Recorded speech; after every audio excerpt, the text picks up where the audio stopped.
Tulungagung, sebuah kabupaten yang terletak di Provinsi Jawa Timur, menyimpan sejarah panjang yang kaya akan budaya dan peradaban. Wilayah ini dulunya dikenal dengan nama Kerawak, yaitu sebuah daerah yang dikelilingi oleh rawa-rawa luas. Sejarah mencatat, pada masa pemerintahan Kerajaan Majapahit, Tulungagung merupakan pusat penting bagi kegiatan ekonomi dan budaya. Nama Tulungagung sendiri berasal dari dua kata, Tulung yang berarti pertolongan dan Agung yang berarti besar. Pada masa kolonial Belanda, Tulungagung berkembang sebagai pusat perdagangan hasil bumi, terutama tembakau dan hasil tambang seperti marmer, yang hingga kini masih menjadi ciri khas daerah ini. Selanjutnya ada Desa Besole. Desa Besole merupakan salah satu dari 10 desa yang berada di Kecamatan Besuki, Kabupaten Tulungagung. Desa Besole memiliki batas-batas wilayah administratif, yaitu sebagai berikut. Terdapat 3 dusun di Desa Besole, yaitu Dusun Popoh, Dusun Gambiran, dan Dusun Besole. Desa Besole dikenal dengan salah satu daerah penghasil marmer di Kabupaten Tulungagung. Selain marmer, Desa Besole juga memiliki keunggulan di sektor pertanian. Tanaman seperti padi, jagung, dan palawija tumbuh subur di desa ini berkat lahan yang subur dan pengelolaan yang baik. Dilansir dari Rencana Tata Ruang Wilayah Kabupaten Tulungagung, Desa Besole terletak pada ketinggian 0 hingga 250 mdpl dengan rata-rata ketinggian 24 mdpl, di mana wilayah Desa Besole memiliki kemiringan 2 hingga 45%, wilayah datar hingga wilayah landai sebesar 2 hingga 15%, dan kemiringan sebesar 45% di kawasan Dusun Popoh yang berbatasan langsung dengan Samudra Hindia. Oleh karena itu, sebagai daerah yang cenderung datar dengan tanah yang subur, Desa Besole cocok untuk bercocok tanam seperti padi dan palawija. Selain itu, sebagian wilayah desa berada di sekitar kawasan penggalian marmer, sehingga menjadikannya salah satu ciri khas geologinya. Penggunaan wilayah di Kabupaten Tulungagung bersifat dinamis, yang berarti dapat berubah seiring dengan perkembangan pembangunan. Oleh karena itu, dalam menyusun rencana pembangunan atau tata ruang, penting untuk memperhatikan kondisi wilayah yang ada, agar alokasi kegiatan yang direncanakan sesuai dengan potensi dan daya dukung wilayah. Saat ini, penggunaan lahan di Kabupaten Tulungagung terdiri dari hutan dengan pembangunan lahan terbesar seluas 35%, permukiman 22,74%, sawah irigasi 20,4%, perkebunan 7,93%, dan tegal 5,25%. Kualitas udara, terutama di kawasan dekat kegiatan industri, mengalami penurunan, dan yang sering dilaporkan oleh masyarakat adalah kegiatan PG, Mod, Jol, Panggong, dan pabrik kertas CV Setiakawan. Debu yang dihasilkan meskipun ditangkap dus kolektor, tetapi sebagian besar keluar dan mencemari lingkungan dan bahkan tertiup angin sampai radius 1 km yang berupa debu abu yang berwarna hitam. Sedangkan debu abu hasil kegiatan pabrik kertas berasal dari pembakaran boiler dengan menggunakan bahan bakar batu bara. Menurut sumber dari SLHD, status lingkungan hidup daerah Kabupaten Tulungagung, beban pencemaran udara dari sumber bergerak sebesar 280.459.493 ton tahun dengan persentase setiap parameter. Yang ke-1, debu 181.508 ton tahun atau 0,07%. SO2 794.465 ton tahun atau 0,28%. NO2 879.523 ton tahun atau 0,31%. Hidrokarbon 714.757 ton tahun atau 0,25%. CO 17.604.740 ton tahun atau 6,28%. CO2 260.284.500 ton tahun atau 92,81%. Di Desa Besole ini sangat terkenal dengan batuan marmernya. Desa Besole ini juga merupakan daerah dengan potensi sumber daya marmer terukur sebesar 15 juta ton. Dikarenakan wilayah pegunungan yang terdapat di Kabupaten Tulungagung merupakan pegunungan yang mengandung gamping, di mana gamping dapat dijadikan bahan untuk memproduksi batu marmer.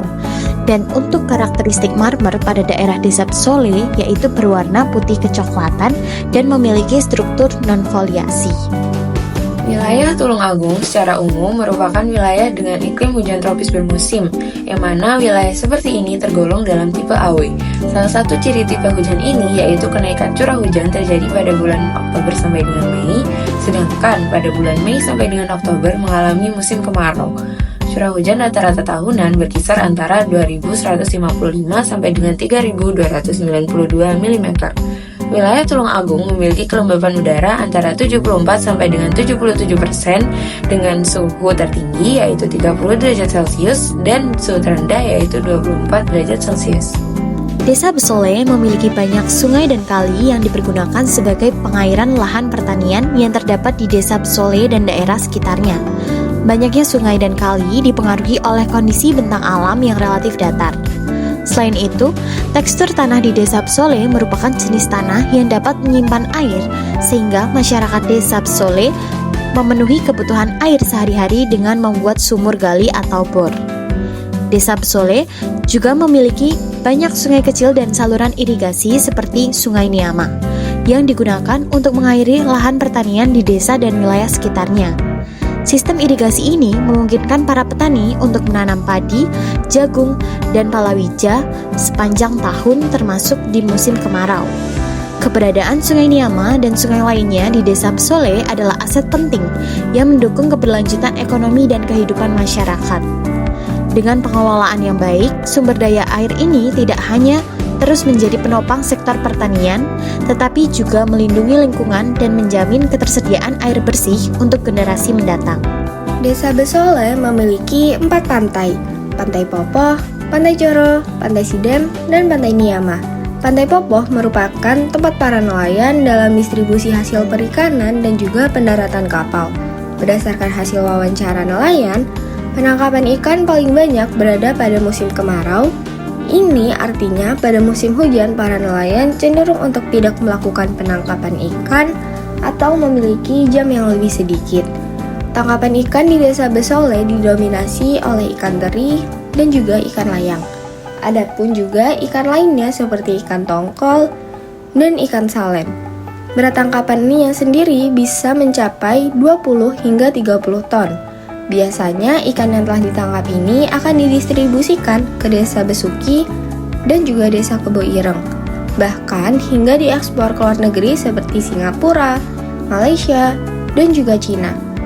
Selain itu juga terdapat tambak udang yang terletak di 2 desa, yaitu di Desa Besole dan Desa Besuki, tepatnya di Pantai Tangkilan. Tambak ini memiliki luas 9 hektar. Biasanya tambak ini akan didistribusikan ke desa setempat seperti Desa Besole dan Desa Besuki dan juga akan diolah sendiri maupun diekspor ke luar negeri. Para pekerja dari tambak ini merupakan warga asli desa setempat. Mereka biasanya bisa menghasilkan hingga 300 ton. Pariwisata pesisir pada Desa Besole memiliki 4 pantai, yaitu Pantai Popoh, Pantai Coro, Pantai Sidem, dan Pantai Niama. Untuk Pantai Sidem dan Pantai Popoh adalah pantai yang memiliki paling banyak pengunjung, dikarenakan aksesnya yang cukup bagus dan juga lokasinya yang bersebelahan. Sedangkan untuk Pantai Coro adalah pantai yang tidak banyak orang tahu. Hal ini dikarenakan akses untuk menuju pantainya yang masih susah, sehingga keadaan pantai tersebut masih terawat sangat bagus.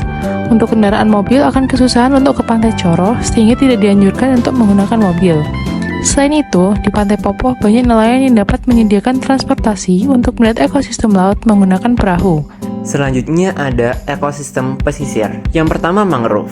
Mangrove adalah ekosistem hutan bakau yang tumbuh di kawasan pesisir dengan substrat berlumpur. Mangrove memiliki peran penting dalam menjaga ekosistem pantai seperti mencegah abrasi, menyerap karbon, dan menjaga habitat satwa. Menurut wawancara dengan kepala desa kemarin di Desa Besole, pengembangan mangrove masih dalam tahap pembangunan. Upaya ini bertujuan untuk memperkuat ekosistem pesisir, terutama di daerah yang dekat dengan pesisir pantai. Penanaman mangrove dapat memberikan manfaat jangka panjang dalam menjaga stabilitas pantai, mendukung keanekaragaman hayati, serta membuka peluang ekosistem berbasis lingkungan. Yang kedua ada padang lamun. Padang lamun adalah ekosistem bawah laut yang terdiri dari tumbuhan laut berbunga, biasa disebut dengan seagrass. Berbeda dengan ganggang atau alga, padang lamun merupakan tanaman berbunga yang memiliki akar,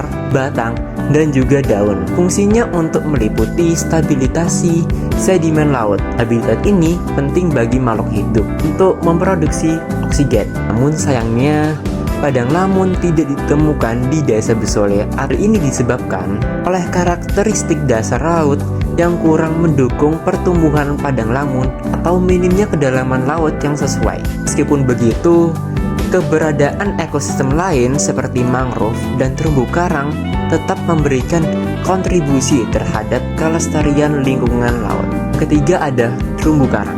Terumbu karang adalah struktur yang berbentuk dari koloni karang dan merupakan salah satu ekosistem laut yang paling produktif di dunia. Manfaatnya meliputi perlindung pantai, sumber keanekaragaman hayati, dan potensi untuk dijadikan tempat wisata. Terumbu karang di Desa Besole ditemukan di wilayah Pantai Coro, menjadi salah satu destinasi wisata unggulan di kawasan ini. Sistem terumbu karang di Pantai Coro memiliki potensi besar untuk mendukung pariwisata berbasis lingkungan sekaligus melestarikan keanekaragaman hayati laut. Namun perlindungan dan pengelolaan yang baik diperlukan untuk mencegah kerusakan akibat aktivitas manusia. Namun perlindungan dan pengelolaan yang baik diperlukan untuk mencegah kerusakan akibat aktivitas manusia, seperti penangkapan ikan yang tidak ramah lingkungan atau polusi. Tapi untuk ke Pantai Coro masih minimnya aksesibilitas jalan yang memadai, sehingga mobil, truk akan kesusahan untuk menuju ke Pantai Coro. Menurut RZWP 3K atau Rencana Zonasi Wilayah Pesisir dan Pulau-Pulau Kecil, Kabupaten Tulung Agung memiliki kedalaman laut yang bervariatif.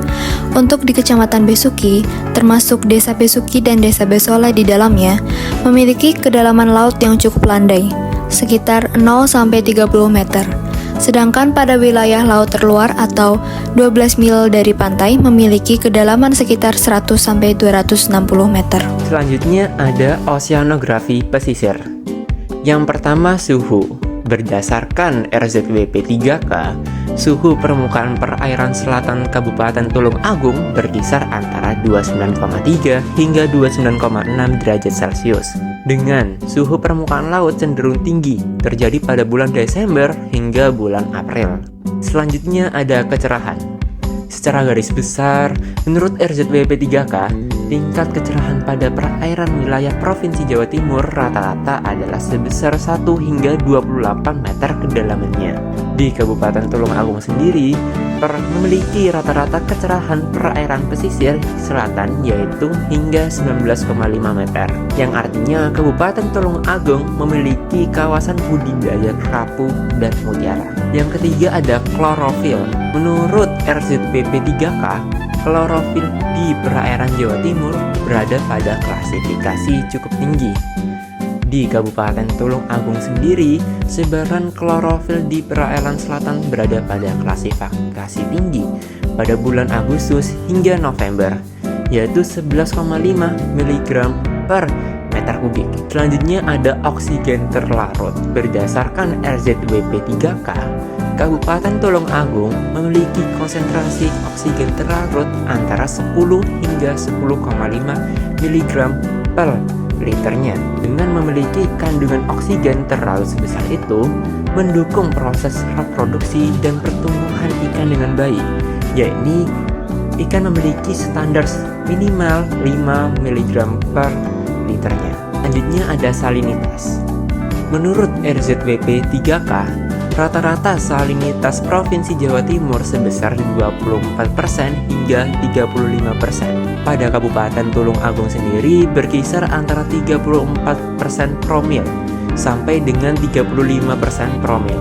Yang keenam ada angin dan gelombang.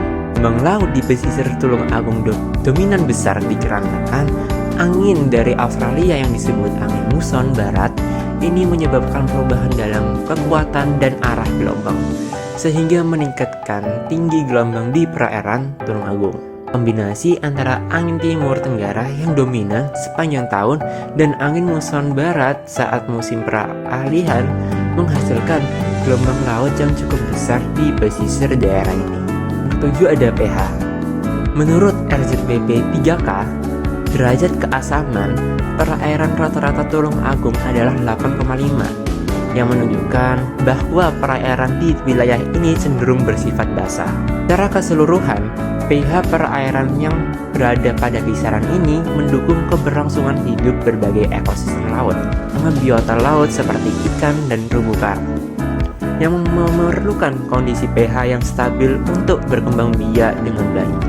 Selanjutnya ada pertambangan lahan.